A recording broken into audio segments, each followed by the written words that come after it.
Hola, bienvenidos a estos 1800 segundos. Qué feliz estoy de poder entrar a sus hogares para comentarnos las noticias importantes de la semana.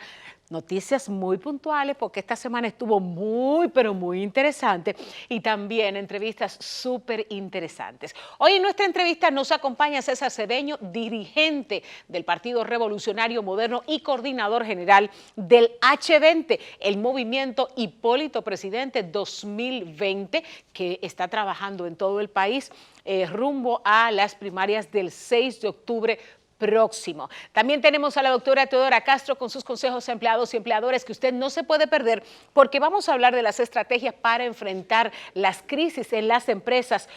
Todo lo que hay que hacer, ella se lo dirá, pero sobre todo le dará esos tips para usted identificar si usted está teniendo una crisis en su empresa y probablemente no está lo suficientemente consciente de lo que está pasando. Esto y mucho más, por supuesto, en 1800 segundos, que usted no se puede perder todo el contenido del programa. Inmediatamente comenzamos con las noticias de la semana, sin pausa, con prisa. Esta semana, una de las noticias más impactantes fue la renuncia del ministro de Economía, Isidoro Santana. Un técnico, un economista, no tiene nada de político, porque ha estado concentrado toda su vida en su vida de economista, en su preparación académica como economista y en su ejercicio en diferentes ámbitos de lo que conlleva la economía, no solamente a nivel local, también con organismos internacionales. Pues destituyen a Isidoro Santana, lo que pasa es que cuando recibí la convocatoria de las 11 de la mañana de su rueda de prensa, lo primero que pensé fue, el ministro va a renunciar. ¿Por qué el ministro va a renunciar? Me llegó a la cabeza. Primero porque el ministro ya obviamente no se sentía cómodo dentro del gobierno de Danilo Medina, contrariando muchas de las cosas que decía el presidente y que empujaban sus principales colaboradores, como una reforma a la Constitución de la República para meter la reelección, pero después de eso, después de que el presidente dice no voy, se cae la reelección en el Congreso Nacional, la modificación para la reelección, porque no tenían los votos. Entonces viene el tema de vamos a reformar la Constitución para unir las elecciones porque es necesario para ahorrarnos 6.000 millones. El ministro de Economía, aunque muchísima gente dice usted no tiene que ver con eso porque eso es político, bueno, pero si se van a gastar o se van a ahorrar 6.000 millones, él es el ministro de Economía, él puede opinar sobre eso y dice Isidoro Santana, horas antes de que lo destituya el presidente Danilo Medina, que la democracia pesa más que los 6.000 millones que dice la Junta Central Electoral que costaría la separación de las elecciones. Eso tiene mucho significado porque lo está diciendo no un político, lo está diciendo un técnico. La democracia cuesta y la democracia hay que pagarla. Pero este no era solamente el primer pronunciamiento que hacía el ministro de Economía, Planificación y Desarrollo, que contrariaba las intenciones de reelección que tenía el presidente Danilo Medina y su círculo más cercano. No, como les digo, fue en 2 ocasiones.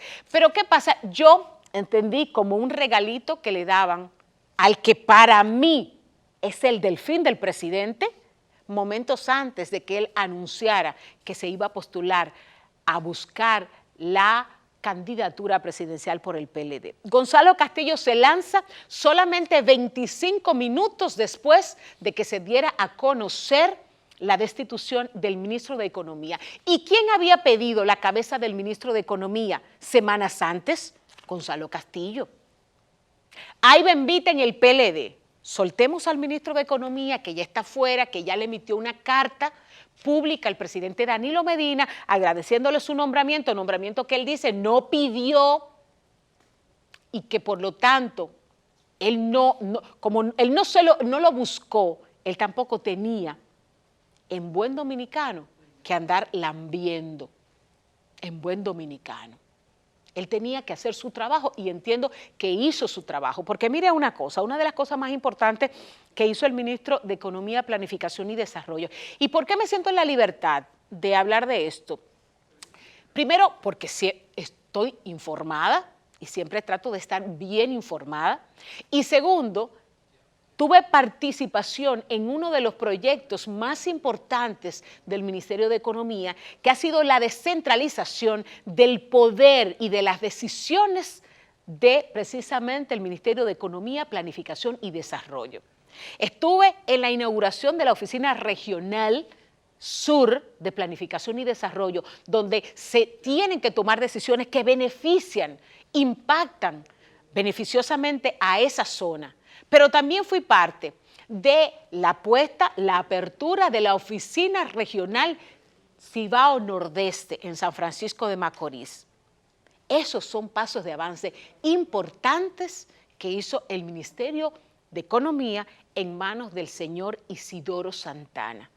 Y eso nadie se lo va a quitar. Sí, lo destituyeron, se va, pero entiendo que se va con el deber cumplido.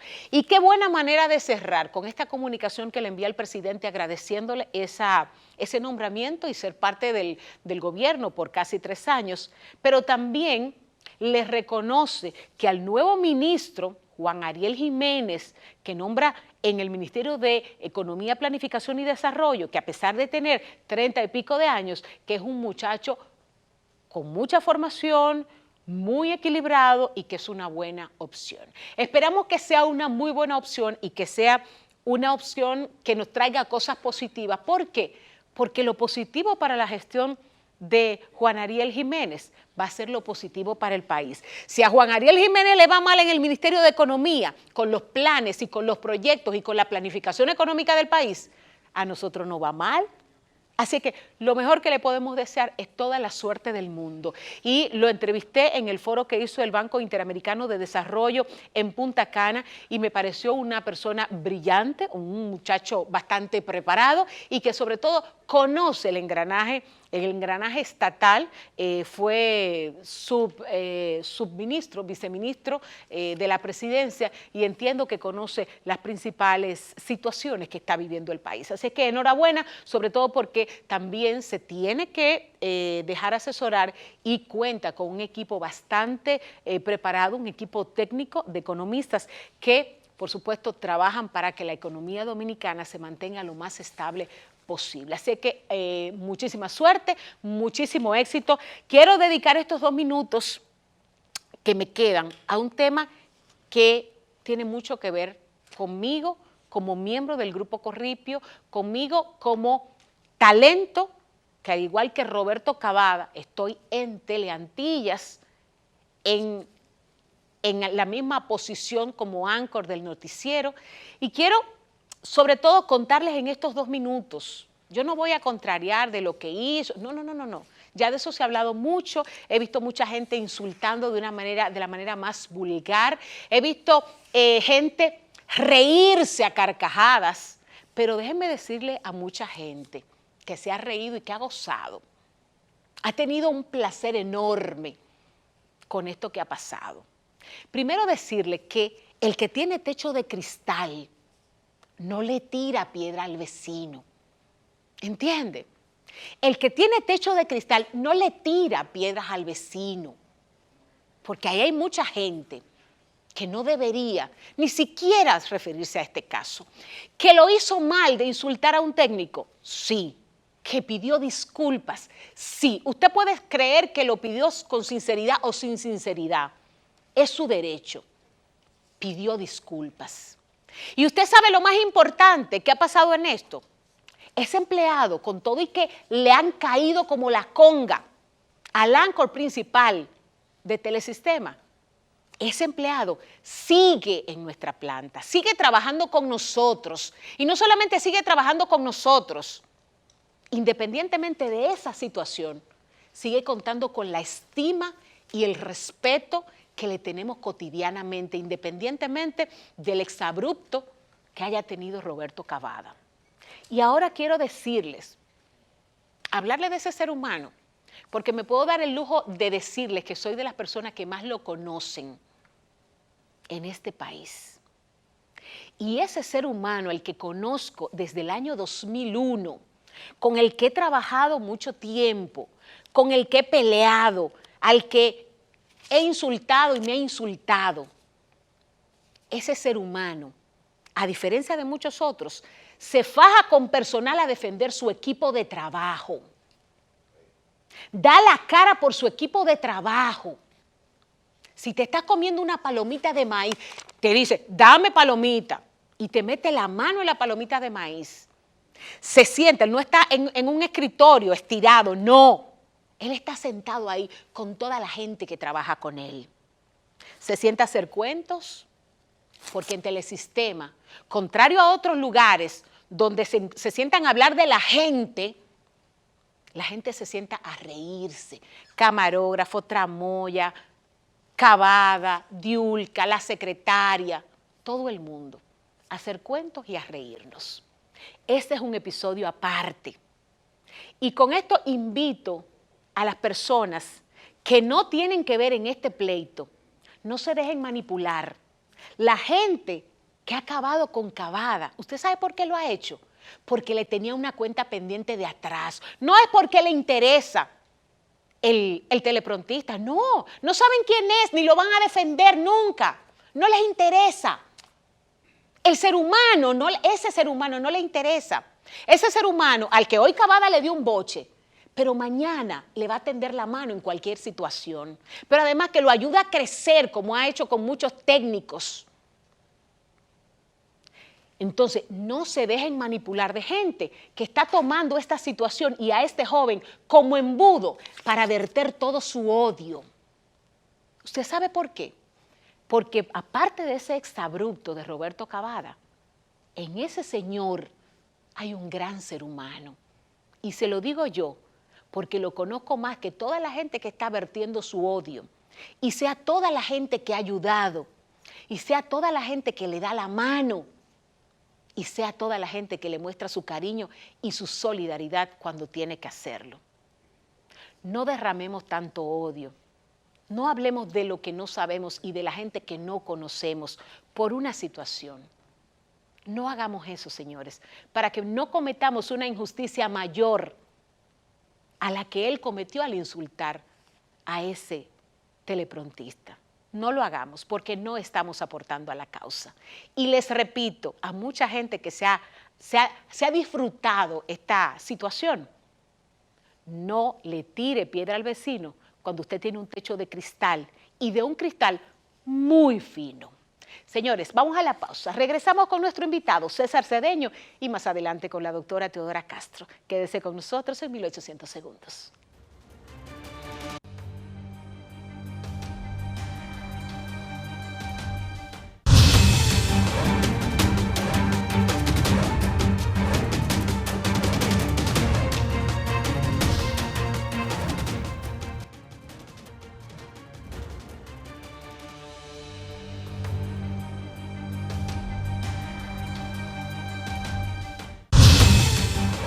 Señores, gracias por continuar con nosotros aquí en 1800 segundos. Tengo un invitado que hace muchísimo tiempo quería tener aquí en el programa y que con él se puede hablar de absolutamente de todo.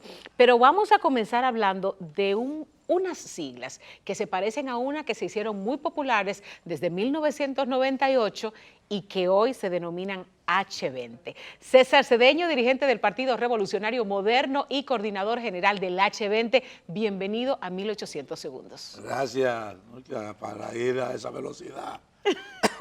Hay que darle duro, pero estamos dispuestos a eso. César, en el 98 yo recuerdo el PPH, que se hizo súper famoso. Bueno, yo no recuerdo, antes de eso, yo no recuerdo que algo se hiciera, que algún eslogan, alguna reducción de nombres se hicieran tan popular como el PPH, algo recién creado para ese momento. Ahora tenemos el H20 y ahora escucho en boca de todo el mundo el H20, el H20. ¿Qué es el H20?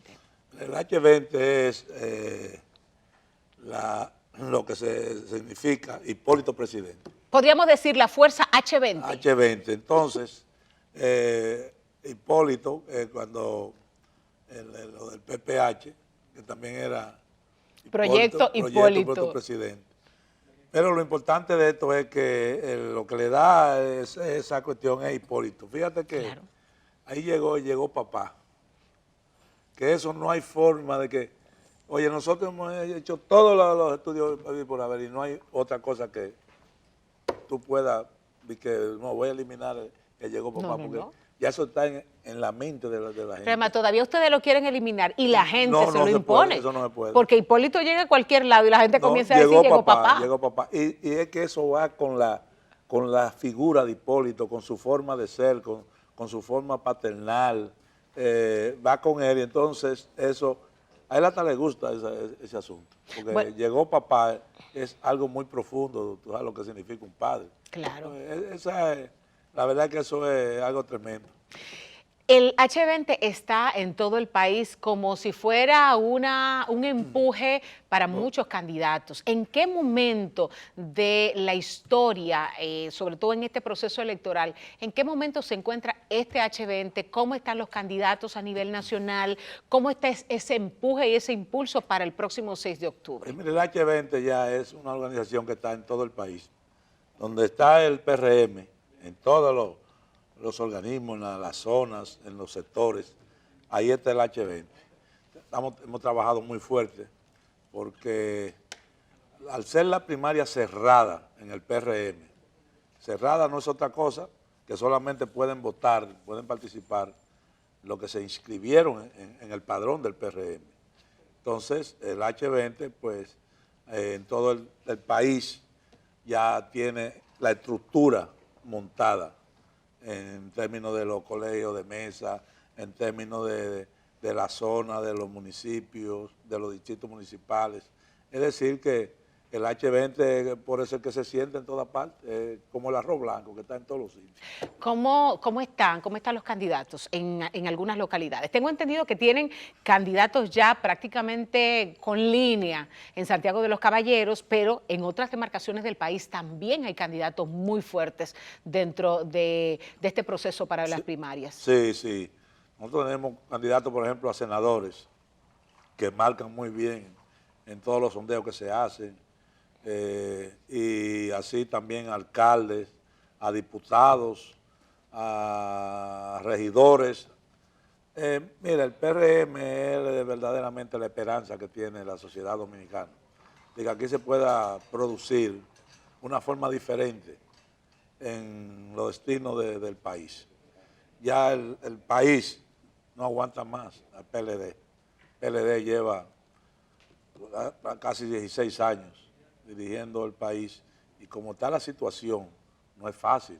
La inseguridad ciudadana, que cada día se acrecenta más esa inseguridad, la corrupción, la impunidad, la impunidad es tan fuerte como la corrupción, porque la impunidad viene porque no hay la corrupción campea porque hay una impunidad. No hay consecuencia. Entonces, ya el país necesita otra forma de que sea gobernado. Y el PRM, ese partido, por eso, y la gente dice, ay, ¿por qué se reservó tanta senaduría el PRM? Bueno, porque cuando hay un solo candidato que es fuerte, que sale con esa fortaleza, ¿para qué hay que inventar? No, y sobre todo arriesgarlo. Y no salen más, porque son, por ejemplo, tú tienes, para poner un ejemplo, a María Trinidad Sánchez en Nagua, a Alexis Victoria, que ganó la elección y se la quitaron. Es un candidato fuerte. Tú tienes a Santiago Zorrilla, tú tienes al presidente del partido, al compañero Paliza. Son candidatos muy fuertes que no hay que estar inventando, porque son candidatos ya que están hechos. A Farideh en el Distrito Nacional, que está apoyada por los dos principales líderes del PRM. Farideh, que está muy bien valorada en la sociedad, sobre todo del Distrito Nacional. Y así tú tienes, bueno, Melania Salvador, que fue senadora, Aníbal García Duelle. Hay una cantidad de dirigentes que son muy importantes para el PRM y que yo estoy seguro que nosotros vamos a cambiar tanto el Congreso, porque hay que cambiar ese Congreso. No se puede seguir con una justicia como la que está hoy en el país, que tú no tienes de verdad ninguna seguridad de lo que ahí va a suceder, porque a veces ahí hay mandato y eso no es bueno. Eso tiene que ya ponérsele un pare, y ese pare lo va a poner el Partido Revolucionario Moderno cuando llegue en el 2020. César, una lucha interna como la que se está dando en los diferentes partidos, que va a primaria y que alguien tiene que salir ganador y alguien tendrá que ser el perdedor. Antes de hablar de la candidatura presidencial, respóndame algo. Si un candidato es parte del H20, dígase del proyecto de Hipólito Mejía, ¿eso significa que no cuenta con el apoyo de Abinader o viceversa? No, mire, lo que pasa es, lo mejor es la democracia. La lucha interna, bueno, se está compitiendo para obtener una candidatura. Al igual que la presidencia, si aspira uno a diputado y otro a diputado, uno va a ganar y uno va a perder. Bueno, pero tan pronto gane ese, ¿qué indica la democracia? Que el otro debe de apoyarlo. Claro. Hipólito Mejía ha sido un ejemplo de eso. Por ejemplo, Hipólito Mejía, cuando Luis salió en el 15, en el 16, como candidato, ¿qué hizo Hipólito Mejía? Al otro día fue, le levantó la mano y salió al país a darle el apoyo, incluso facilitó que su hija Carolina fuera la compañera de boleta de Luis. Como una manera también de ver una unificación y que todos estamos trabajando aquí en pro de esto. Exactamente. Entonces, es de eso que se trata y ese es el ejemplo que hay que seguir, ese ejemplo de Hipólito Mejía. Entonces, el que gane, nadie pierde, porque al final todos somos PRMistas. Lo importante es que saquemos al PLD de ahí, porque ahora sí es verdad que todos los PRMistas, todos, estamos en la oposición. Así es. Ahora, si gana el PRM, todos vamos a estar en el gobierno, no importa que sea de esta corriente o que sea de aquella. Sobre todo, repito, con un hombre como Hipólito Mejía, que lo ha demostrado, porque Hipólito Mejía, cuando fue presidente en el año 2000, recuérdense de Milagro, de Fello, de Atuey, de Miguel, de Vicente, a todo, a cada dirigente él le dio su esquina en el gobierno para que todos los compañeros en ese momento se sintieran en el gobierno y se sintieran representados. Entonces, de eso es que se trata, por eso es que tenemos, el día 7 de octubre solamente tiene que haber una sombrilla. ¿Cuál es esa sombrilla? El PRM. ¿Va a ganar Hipólito Mejía la primaria del PRM? Sí, la va a ganar y mire por qué, Nilda. Hipólito le planteó al país que era mejor una primaria abierta porque era más participativa, más democrática, y eso es verdad. Una primaria abierta y puede votar todo el que quiera que tenga el padrón general de la Junta Central Electoral. Pero los compañeros de la corriente adversa a nosotros querían primaria cerrada. Hipólito dijo, no, pero no hay problema. Yo voy como sea. Yo voy como sea, abierta, no cerrada. ¿Cómo es Hipólito? Y vino, primaria cerrada. Tan pronto sucedió eso, de una vez, nos reunimos, el H20, hicimos una planificación. Aquí lo único que hay que hacer es inscribir la simpatía de Hipólito Mejía del PRM. Nos fajamos a inscribimos más que ellos. Garantizo que nosotros inscribimos más del 70% de lo que está en el padrón electoral. Ahora, ¿qué trabajo estamos haciendo nosotros ahora? Preparándonos para ir a llevar a votar a esos que están inscritos, porque tú puedes inscribir. Que ese es el gran trabajo, el trabajo está ahí el día de las elecciones. Pero de eso sabe la maquinaria de Hipólito Mejía, porque tiene la experiencia de muchas elecciones que nosotros hemos dirigido, que hemos trabajado, y nosotros sabemos cómo llevar a la gente a votar. Y nosotros la vamos a llevar a votar, y Hipólito va a ser el candidato el 6 de octubre, pero el 7 de octubre, todos vamos a estar unificados con Luis. Luis y Hipólito tienen una buena comunicación, unas buenas relaciones, Fulcar y yo. Es decir, que nosotros no tenemos ese inconveniente de que haya problemas, que la sociedad pueda sentir que no va a haber unidad en el PRM. No, el PRM está, a diferencia del PLD, está unido. Sí, ahí no hay problema. Ahora, PLD hay que dejarlo ellos con sus pleitos, porque fíjate que ellos veían de la ganadería los pleitos de la organización de nosotros antes. Nosotros ahora no tenemos que meternos en ese lío de ellos, que ellos resuelvan su problema. El problema está en que el PLD quiere hacer de su problema un problema del país, un problema nacional, que la Constitución de la República es un asunto del PLD. La Constitución no es un asunto del PLD. Y por eso es que no se le debe hacer el juego al PLD cuando ellos estaban con sus cosas de ir al Congreso a movilizar gente. No, porque una cosa es eso y otra cosa es, mira, la reforma a la Constitución, cuando se hace con criterio, es bueno. Y sería una gran oportunidad ahora, que sería la única vez prácticamente en los últimos años, que se pudiera reformar una Constitución sin que tuviera el peso de que para colocar la reelección de un candidato, porque ya eso está descartado. Ya el presidente Medina no se va a repostular ahora. Si se coloca una reforma de la Constitución en estos momentos, sería, por ejemplo, para unificar las elecciones, ¿Qué significa unificar las elecciones? Que le ahorraría al país más de 6.000 millones de pesos en esas elecciones que se van a celebrar en febrero. No se ha pensado en eso, pero son 6.000 millones de pesos con la posibilidad, si hay una segunda vuelta, serían 3 eventos electorales más, un cuarto con la primaria. Demasiado carga para el país. Entonces, cuando tú ves eso ahora, y por ejemplo, porque solamente se habla de la reelección presidencial, pero ¿y la reelección congresual? Que hay diputados que tienen 8, 10 periodos, senadores. Oye, hay que bregar con que vengan las nuevas generaciones. Mire, hay algunas de las cosas, de los puntos de la propuesta que se ha hecho para modificar la Constitución, hay algunos que son muy positivos. Seguro. Pero yo quiero irme a una pausa y cuando regresemos con César Cedeño, yo quiero saber si hay tiempo de proponer, de discutir y de aprobar una reforma constitucional antes de las elecciones que vienen. Regresamos enseguida con César Cedeño, dirigente del Partido Revolucionario Moderno y coordinador general del H20. Quédese con nosotros, volvemos enseguida.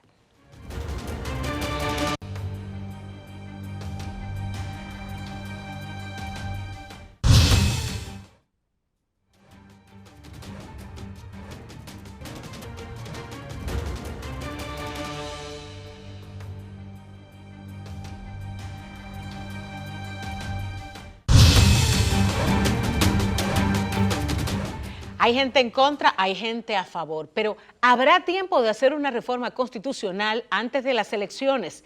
Y con todo y que Danilo Medina ha dado su palabra de que no se va a reelegir, si hay una modificación constitucional que lo habilita antes del 20, ¿podría él no arriesgarse a presentarse a pesar de que dio su palabra de que no se iba a presentar a la reelección? No, es que ya está descartado de que él se presente ahora. ¿Pero por qué está descartado? ¿Por qué no se le ha puesto un candado de nada, César? No, pues ya él le dijo al país. Ya. Pero él le dijo, ¿Qué? óigame, oiga, por ahí han puesto como top una pregunta que yo le hago en un foro aquí en los estudios nuestros en Telesistema. Y él dice que no y da las razones muy valederas para no reelegirse. Y sin embargo se religió. No, ya no hay tiempo, ya no tiene el tiempo para eso. No, ya hay... Pero el presidente tiene el gobierno, pero César. eso puede ser luego que pase en octubre la primaria. Ya, ¿qué va a hacer? Bueno. Porque, oye... Yo no estaría tan segura. Seguro. Oye, y después que pasen la primaria, no se puede postular nadie. Ya eso cerró ahí el 6 de octubre. ¿Y las elecciones cuándo son? Las elecciones son en febrero y en mayo. Eso es un riesgo. ¿Qué motiva a Hipólito Mejía a sumarse a esa propuesta? Pero es que no hay ningún riesgo, es que no hay forma. Ya en octubre se definen los candidatos, oficialmente, que nadie puede variar eso. En octubre el PLD va a coger su candidato, que no va a ser Danilo, porque la Constitución se lo prohíbe. Claro. Y el PRM coge su candidato y los otros partidos cogen su candidato, ya ahí, si tú reformas la Constitución, es por eso que digo que para el 24. Que por primera vez se haría sin que sea con el peso para una reelección de un presidente. Porque el problema no es que tú te repostules en otras elecciones.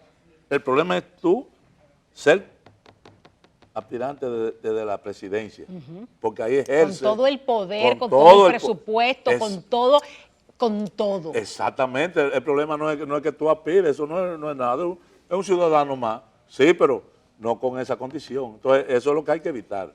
¿Qué motiva a Hipólito Mejía a sumarse a esta propuesta, César? Mira por qué Hipólito quiere esa propuesta. Primero, ¿se puede reformar la Constitución aquí sin la participación del presidente Medina? No. Porque él juega un papel en estos momentos muy importante, con una cantidad de senadores, de diputados, que habría que contar con él.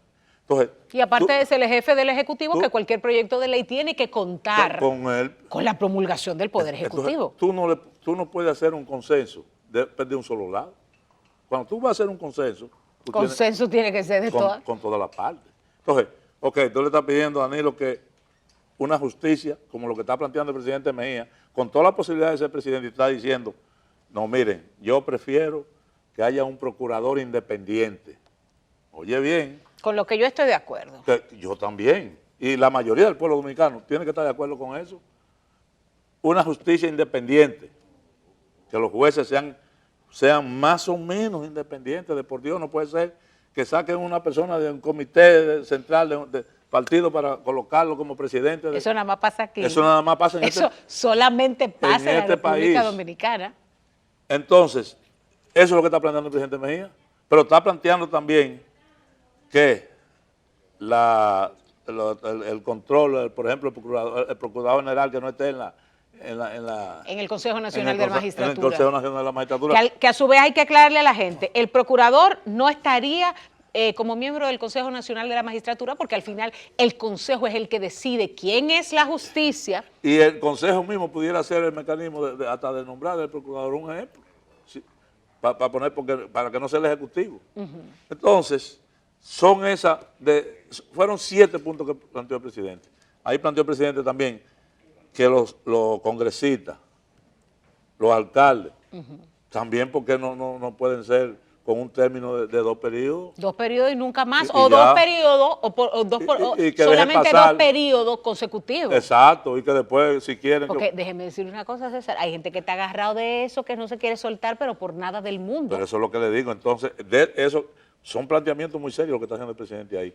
Pero también le está planteando que la juventud, con 21 años, que tengan derecho a aspirar a senador y a diputado y alcalde.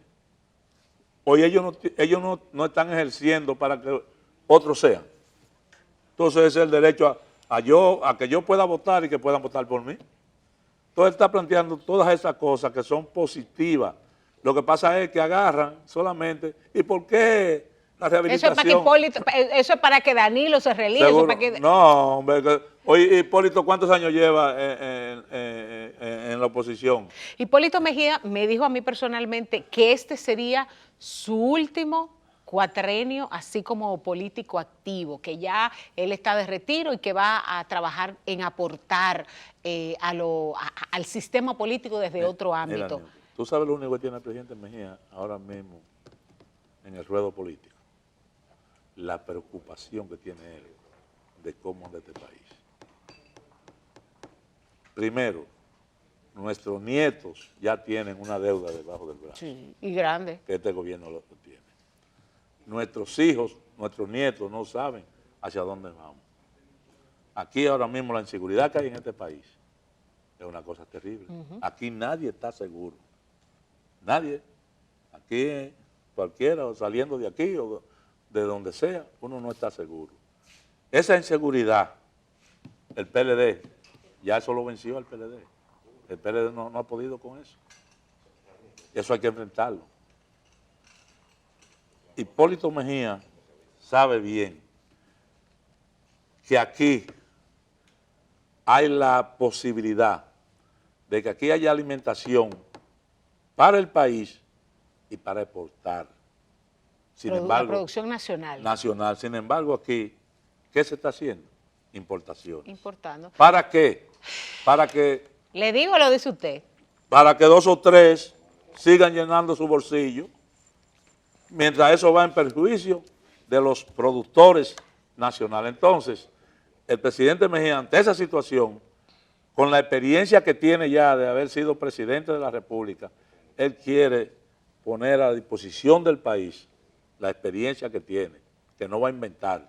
Hipólito Mejía llega al Palacio Nacional y sabe las medidas que hay que tomar para enfrentar la inseguridad ciudadana, para enfrentar la delincuencia como debe de ser y para poner el aparato productivo del país a toda velocidad para que el país produzca lo que tiene que producir aquí. Hipólito Mejía fue que trajo los invernaderos aquí en este país. Eso es verdad. Si no se hubiesen puesto como se puso el PLD a bregar con eso de los invernaderos y le hubiese dado seguimiento a eso, hoy el país estuviera exportando millones y millones de dólares. Exportar probablemente no crea los nuevos ricos, César, y ese es el gran problema. César, se nos acaba el tiempo. Seguiremos hablando en otro programa sobre estos problemas, que hay mucho que discutir, porque, señores, aquí en República Dominicana hay cosas que hay que llamarle por su nombre para que se puedan resolver.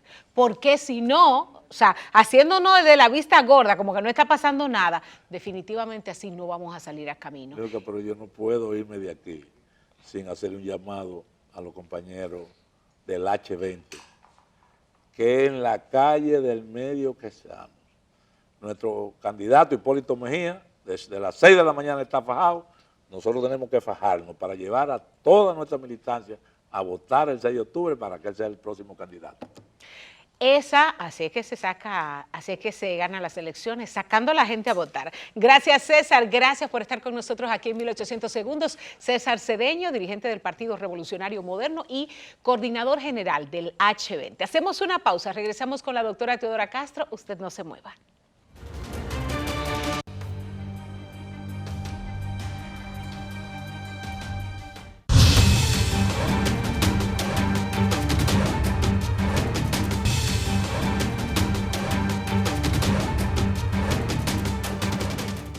La doctora Teodora Castro, como siempre, aquí con sus consejos empleados y empleadores. Doctora, bienvenida. Hola, Diulka, ¿cómo estás? Muy bien. Doctora, hoy vamos a hablar de algo que afecta a mucha gente y que muchas veces no sabe cómo manejarse. Y son las estrategias de manejo de crisis dentro de la empresa y la manera en la que se manejan los recursos humanos.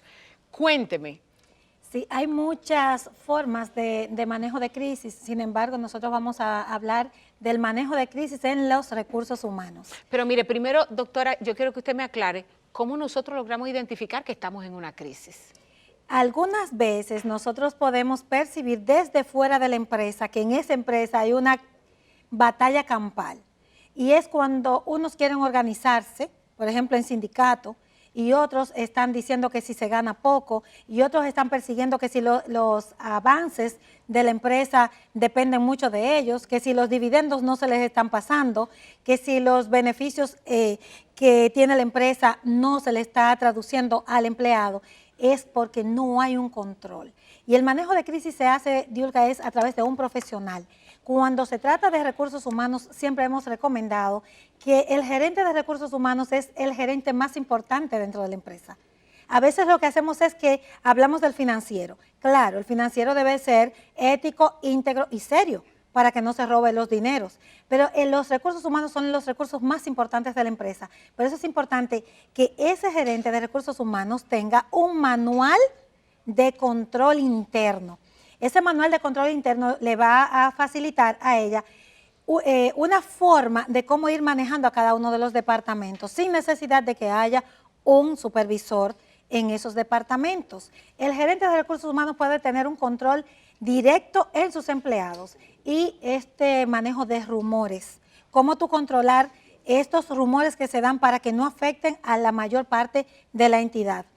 Ese manual, las primeras estrategias que usted debe tomar en cuenta es saber qué tipo de personal tiene, cuáles son sus especialidades, cuáles son sus capacidades en cada uno de los departamentos y cómo es el manejo de jerarquía dentro del departamento, para que cuando sale una primera información que puede generar una crisis total, usted pueda atraparla como atrapamos los virus. ¿Cómo nosotros poder identificar en qué departamento está surgiendo un problema que puede afectar a la empresa completa? Vamos a frenarlo desde su origen. Desde su origen y con la persona o las personas que están generando la crisis. A veces es una persona la que genera la crisis porque tiene un problema emocional. Otras veces porque esa persona tiene un socio foráneo que saca información dentro de la empresa y que genera esa situación para que la empresa desaparezca. Entonces, ¿cómo usted puede identificar que esa persona es la generadora de la crisis? Sobre todo, doctora, porque la mayoría de gente que hace eso lo hace como la gatica de María Ramos. Tira la piedra, esconde la mano y poca gente se da cuenta de dónde salió. Exactamente. Entonces, es importante que usted pueda tener ese ojo veedor dentro de cada uno de los departamentos sin tener un supervisor ahí dentro. Es sencillamente con el manual de control interno de la institución o de la organización que le va a ayudar a usted a ir entrenando a cada uno de esos gerentes departamentales para que puedan entonces controlar cualquier tipo de crisis desde el departamento. A veces sucede que en un colegio, lo más sencillo en un colegio privado, una maestra que trabaja en otro colegio, que es competencia del colegio donde ella está trabajando, va y lleva algún tipo de información de qué se está haciendo en ese otro colegio y comienza a organizarse en grupo. O sencillamente hacer esto como una huelga de brazos caídos. Usted esa persona inmediatamente chequea su récord a ver si ella está dando rendimiento y arránquela. O sea, lo primero que va a hacer es amonestarla porque está haciendo un mal manejo. También instigar a otros empleados es una falta que no está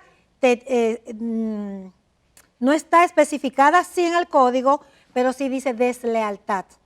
La deslealtad dentro de la empresa también es una falta que puede desvincular a ese empleado. Y usted puede identificarlo a través de un control interno, que no necesariamente tiene que ser, Diulka, una persona.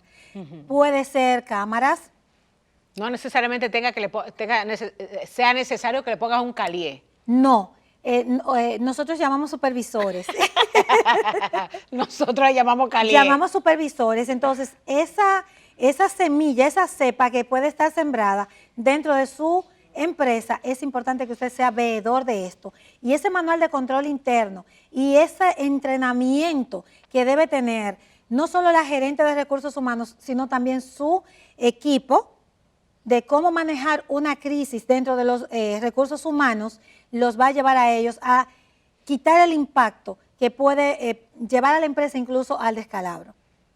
Esta parte es importante que usted la lleve. Hay ejercicios de manejo de crisis que se dan como si fuesen talleres, hay especialistas para ello. Nosotros tenemos un especialista, Mario Alberto Araujo, hizo todo un curso ya a nivel de maestría de manejo de crisis en las empresas, donde ellos le dan un paquete completo, entrenan al personal, los enseñan a identificar dónde está el problema y también les enseñan los derechos que tienen y los deberes. Cuanto más adiestrado está el personal, más cuidado tienen. Porque así no cometen errores dentro de la empresa y usted también no lleva consigo esta parte. Bueno, y también yo me imagino, doctora, que junto a esas medidas también está la medida de incentivar al personal, porque hay muchas veces algunas empresas donde el personal está desincentivado, está desanimado y no necesariamente la solución tiene que venir con desvincular a alguien, sino remotívalo, inyéctale un poquito de energía. Esa es otra parte. La parte, por ejemplo, del estímulo está dentro del manual de control interno. Ellos tienen que estar cómodos. Esa persona primero se investiga dónde está el caso. O sea, qué es lo que está quejando a ese departamento antes de que impacte a la empresa completa, Diulka. Y es lo que te digo, ese manual va completo con algunas estrategias que les va a decir cómo manejar las diferentes crisis. Porque la crisis que puede estar dentro de una empresa, por ejemplo, que es un colegio de educación, es muy distinto a donde se elaboran, por ejemplo, plásticos. Claro. Y cada personal es difícil, Diulka. Cuando tú tienes 30 personas, tú tienes 30 familias que son de diferentes culturas, que tienen con diferentes conductas, con diferentes tradiciones. Preparación. Entonces, ¿por qué nosotros llamamos que sea por departamento? Porque el departamento de transportación no se maneja de igual forma que el departamento de recursos humanos o de fiscalización. Cada uno de esos departamentos pues se manejan de manera distinta. Y con ese manual de control interno, ahí va cuáles son los beneficios que se le va a dar también a ese personal, cuáles son los incentivos que se le van a dar a ese personal, pero no siempre esa empresa pues tiene el dinero, la economía para darle quizás mejor condición que otra empresa más grande. Por lo que, por ejemplo, hay una estrategia que son las reuniones, que son tipo asambleas, donde usted tiene una interacción directa, donde el personal puede hablar cuáles son sus sugerencias, que no sea solamente en el buzón de sugerencias. Cuando el buzón de sugerencias, por ejemplo, está debidamente administrado, todas esas sugerencias se llevan a la asamblea y la gente tiene derecho a hablar. Siempre hay un agitador, siempre hay una persona así que dice que hay tantos años que no le aumentan el sueldo, pero ahí se le da una información de por qué, de que la producción es baja. Ahí se le dan estrategias, entonces, cómo incentivar la producción y cómo ellos pueden tener los dividendos de la empresa, los que son socios, los que son colaboradores y también los que son empleados. ¿cómo usted decirle a ese empleado que si la empresa tuvo, por ejemplo, 2 millones de ganancias, a él le pueden salir 10,000 pesos?